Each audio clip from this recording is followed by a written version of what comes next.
आज आपको जो भक्ति विधि प्राप्त है, चाहे वो किसी भी कारण से सतलोक आश्रम बरवाला जिला हिसार हरियाणा में पहुंचा है,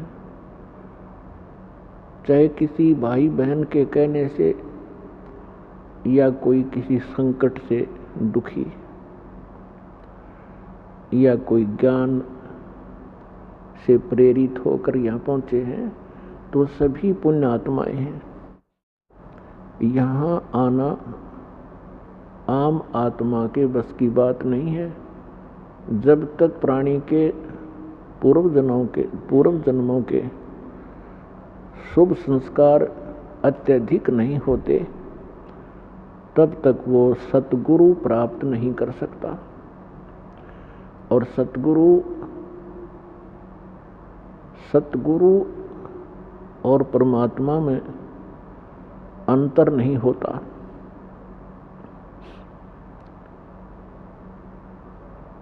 प्रमाण दिया है कि लखबर सूरा जो जही,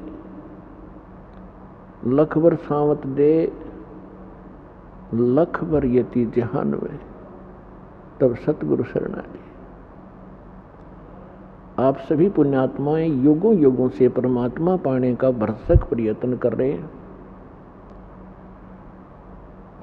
आपने बहुत साधनाएं की, कभी ना कभी आप परमेश्वर कबीर जी की शरण में भी अवश्य रहे हो,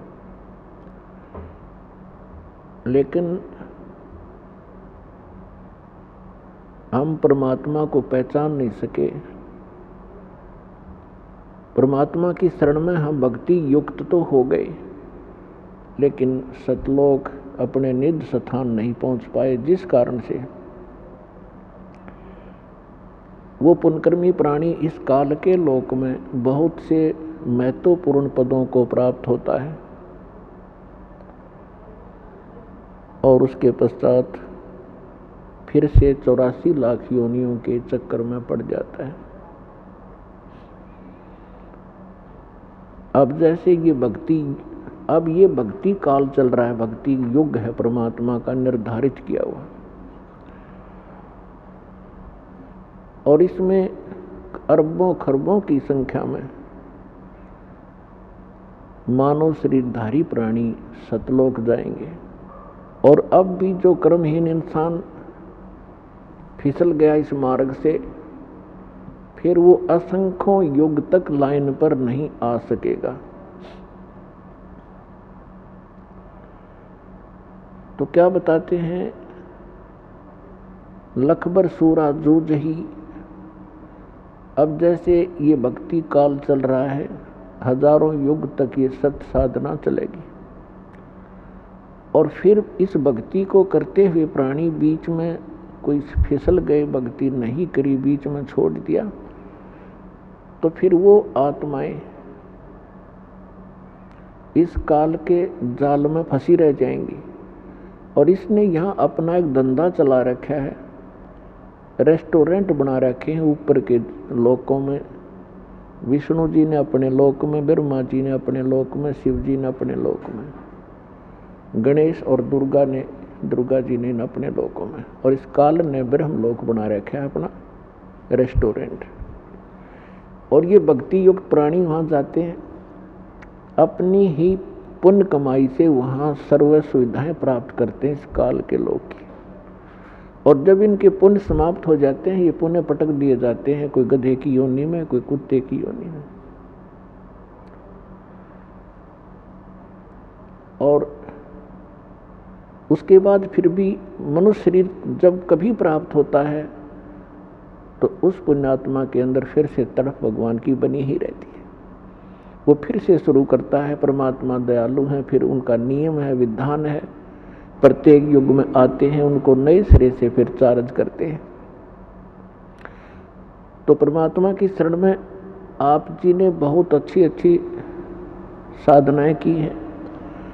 और जैसे लखबर सूरा जो जही, एक सूरवीर होते हैं, सूरमा जिसे कहते हैं, ये बहुत बड़ी पुण्यकर्मी प्राणी होते हैं।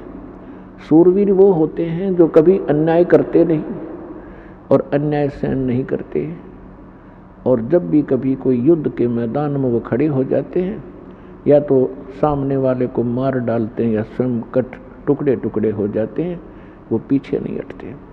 ये पुण्यकर्मी प्राणी के अंदर एक विशेष गुण होते हैं। लखबर सावत दे, बहुत से पहले के प्रमाण मिलते हैं कि जिस व्यक्ति के हाथ घुटनों से नीचे तक जाते हों उनको सावत देह युक्त कहा जाता है। वो भी बहुत पुण्यकर्मी प्राणी होता है, बहुत पुण्यकर्मी प्राणी होता है। उसके अंदर भी एक विशेष गुण होते हैं, बड़ा सहनशील होता है, कभी दुराचार करता नहीं, कोई अन्याय नहीं करता और ना ही किसी को करने देता है। और लखबर यति जिहान में, यति जैसे सुखदेव ऋषि थे, वो बड़े यति थे, लेकिन भक्ति साधना ठीक नहीं थी उनकी, फिर भी वो गुण था उसके अंदर। राजा जनक के पास जब वो दीक्षा प्राप्त करने के लिए गए, राजा जनक जी ने उनकी परीक्षार्थ उनका आसन एक अलग कमरे में लगा दिया और उसकी सेवा के लिए एक नौकरानी भेज दी और नौकरानी को कुछ संकेत दे दिया, ऐसे ऐसे करना। नौकरानी उनको खाना खिला करके उन्हीं के बेड पर बैठ गई। सुखदेव ऋषि उस बेड से के ऊपर आगे को सरक गया। लड़की और निकट जाने लगी तो बेड छोड़कर वो बाहर खड़ा हो गया और कहा, बहन ए बेटी, आप बाहर जाइए, आप यहाँ ना रहिए। जब उस लड़की ने जाके राजा जनक से बताया कि ये ऐसे ऐसे किया और ये महापुरुष बहुत ही सूचे हैं, तो वो यति कहलाता है।